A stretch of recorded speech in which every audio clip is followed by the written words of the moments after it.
Well, welcome back, Air Gunners. This is Zach from the Shooter Zone, where we are always staying on target. Well, got another neat scope here for you today. This is going to be the third of the OneLeaf products that I've done a review on and checked out for you guys.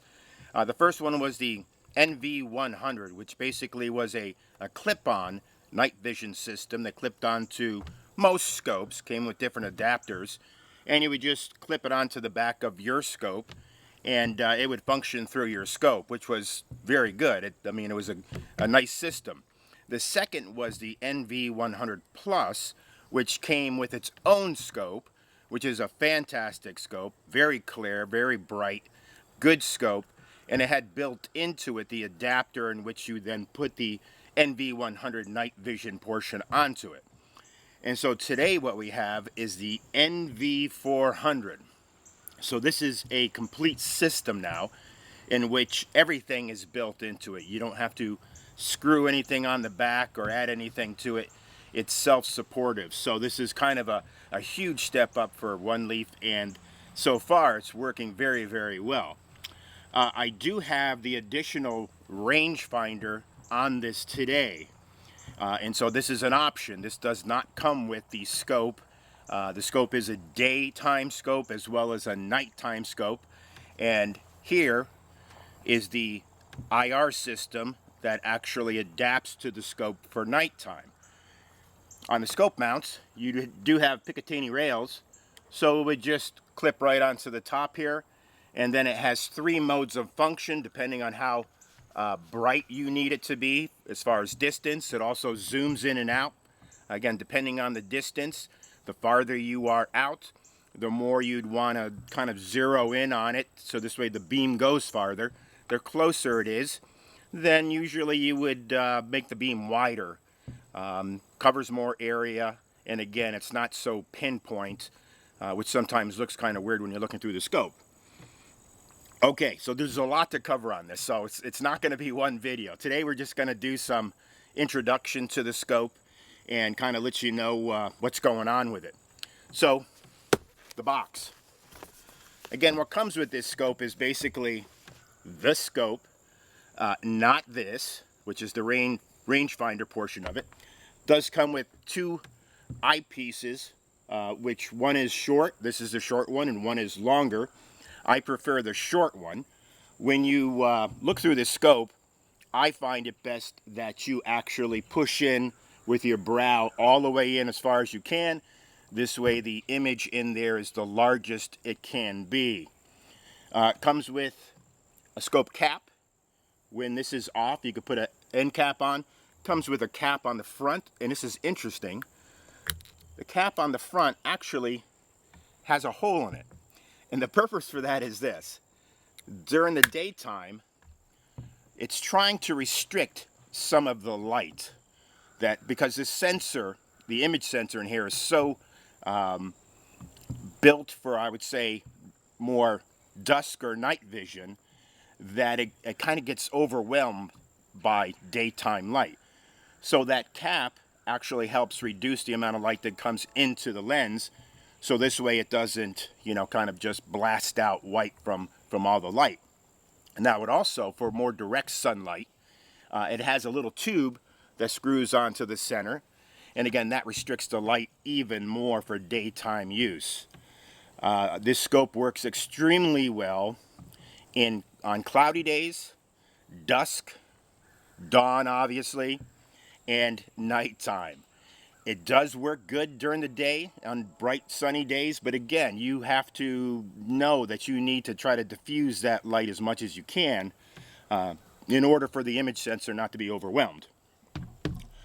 Comes with all the cables you need, comes with the batteries, comes with a storage card, Allen wrenches, cleaning cloth, pretty much all that normal, regular stuff that would come with a brand new scope, this comes with.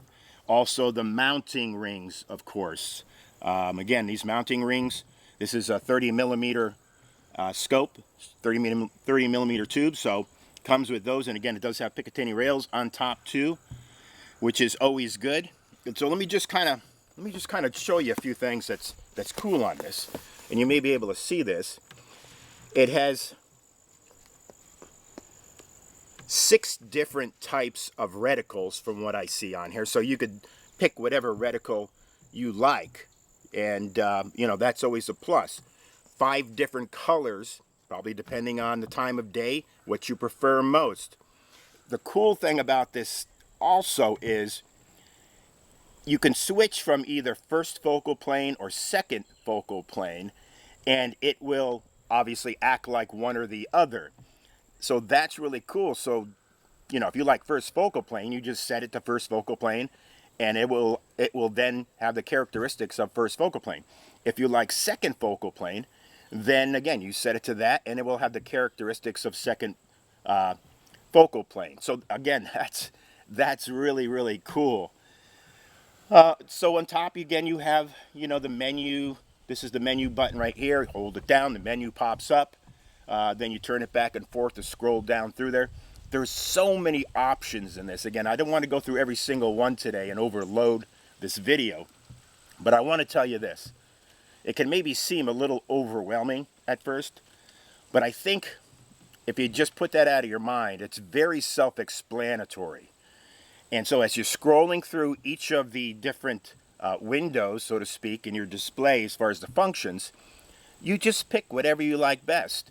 And again, everybody may be a little bit different. So as far as screen brightness, saturation levels, do you automatically want to set it up so it's, say, -1 EV, lower, or +1 EV, which is you know what it's going to change the actual brightness automatically down or up, as far as the image quality. You know, again, there's so many options on here, and of course there's buttons to set the reticle to 0, and once you do that, you know, there's an up and down portion of that. There's another window to set up the rangefinder, and there's this little kind of fuzzy kind of circle or oval in the top left quadrant, and you would just move the box over into that section. That sets up the area in which it's going to then take the range calculation. And so again, there's a ton of stuff on this, but built-in microphone, 4K recording. It's got a gyroscope, you know, and again, so that's going to tell you, you know, whether, you know, your canter and up and down, you know, all that, those readings are in there. Compass is in there, so pretty cool. So again, it has different settings depending on if you want to shoot during the daytime or, again, early evening or nighttime. 13-time digital zoom, which basically transfers over to like 4 to 52 power, and it's got a 50mm reticle in the front, and one-shot 0 too. That's always really cool. So you set your target out, and again, I always start short because I think that's the way you should start. So maybe like 15 yards, say 10 yards. You get your scope mounted up, you lay your first shot on the target, and then you go to the screen in which you can then set up the one-shot system, and then what it'll do is it'll tell you hold this, you know, X or crosshair on your aiming point, and then adjust the other one to where the bullet or the pellet actually hit, or the slug actually hit. And again, then it'll get you right in, at least pretty close to where then it's just fine-tuning from there. What else has it got? Picture-in-picture. It's got a battery charger, of course, to recharge the provided batteries. Different screen aspect ratios. Again, you can, obviously there's a port to transfer it over to your computer or HDMI. If you want to put it straight on a screen and actually view your videos, it'll take not only videos, but it'll take pictures. Again, you could see by just this little introduction how much is involved with this. And what I find with scopes like this is this.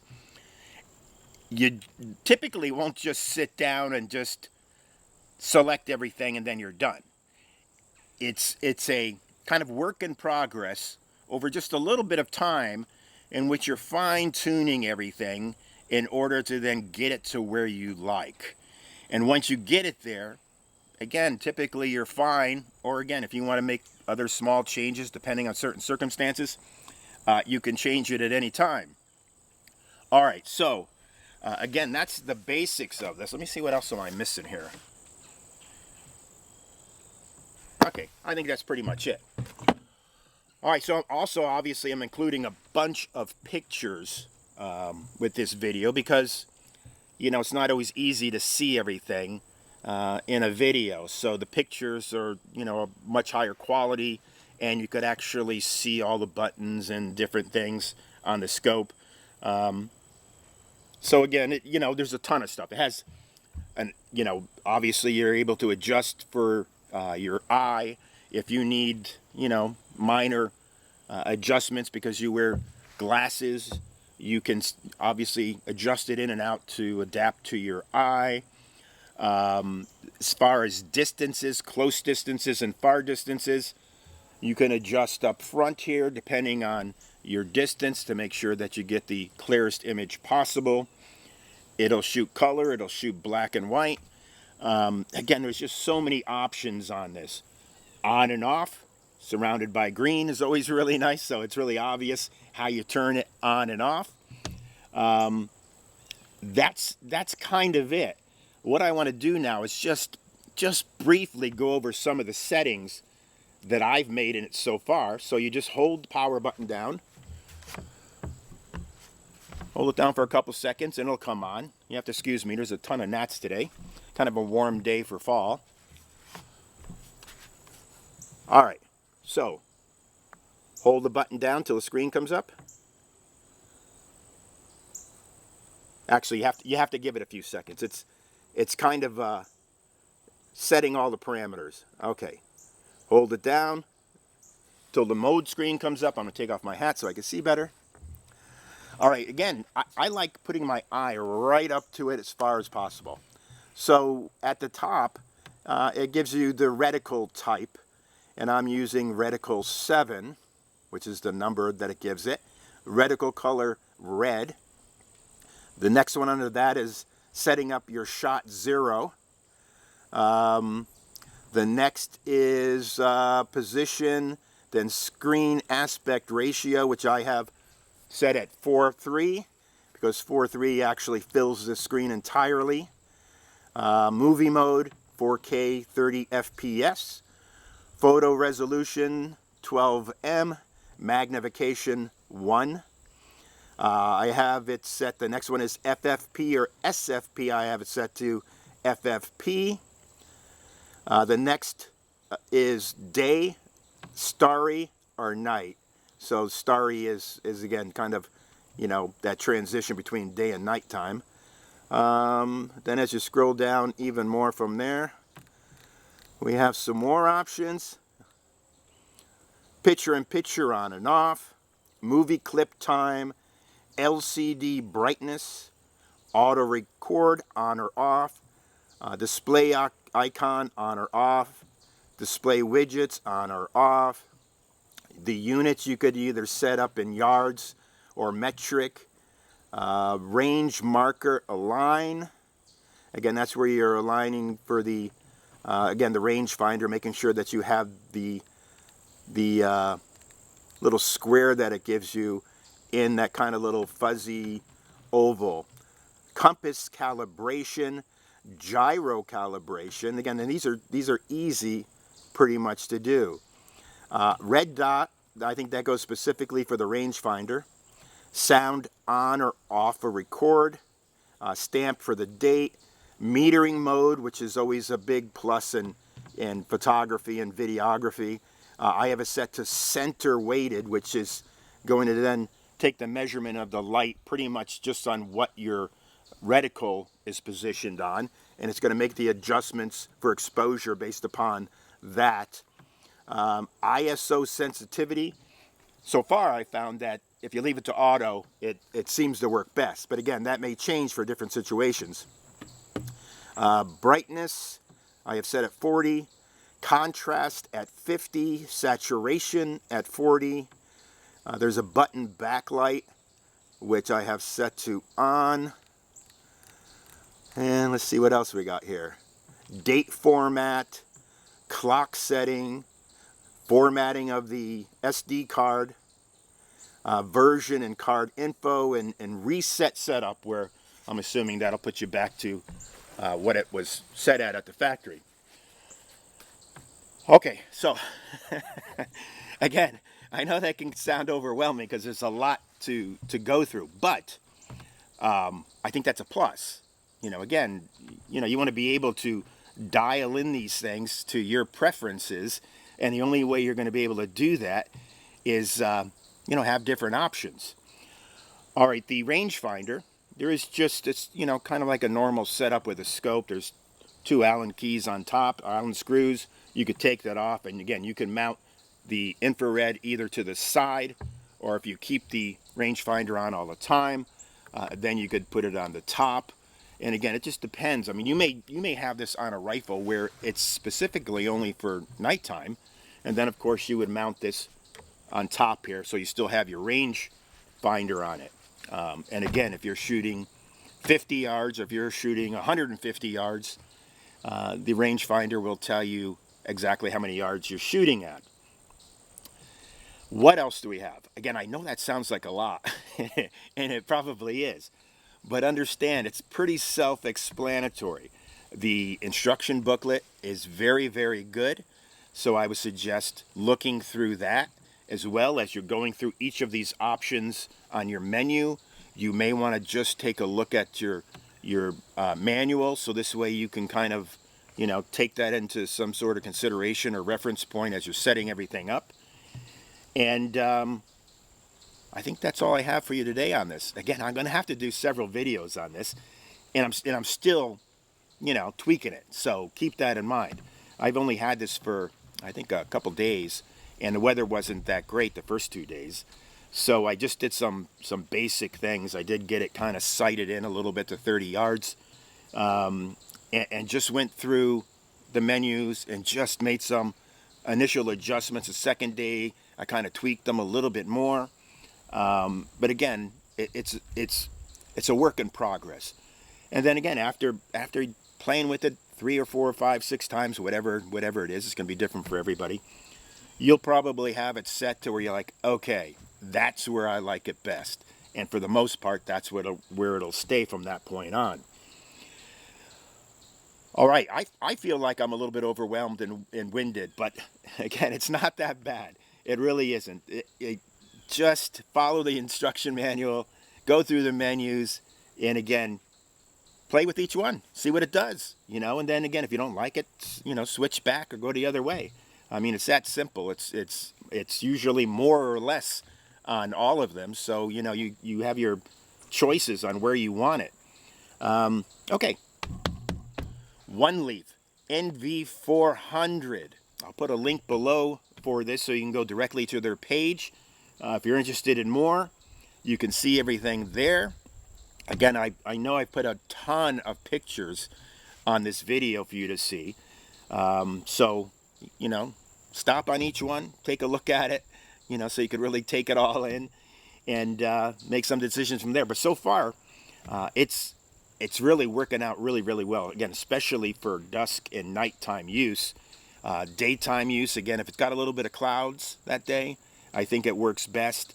Again, it can get a little bit overwhelmed in extremely bright lights, bright daytime light, but they do give you a couple different options in order to then control that bright sunny day. So this way, the image sensor won't be so overwhelmed by lights. And that's all we have for you today. Again, if you haven't liked this page yet, please click that button below. If you don't have us dial in on Facebook, go to Facebook and look for the Shooter Zone on there and like that page as well. And from this point on, again, I'm going to play with this a little bit more over the next few days, and then we'll start doing some videos on actually shooting and daytime shooting and nighttime shooting, so you can see the differences in that. All right, for now, shoot lots, be safe, and we'll see you again soon. Take care now.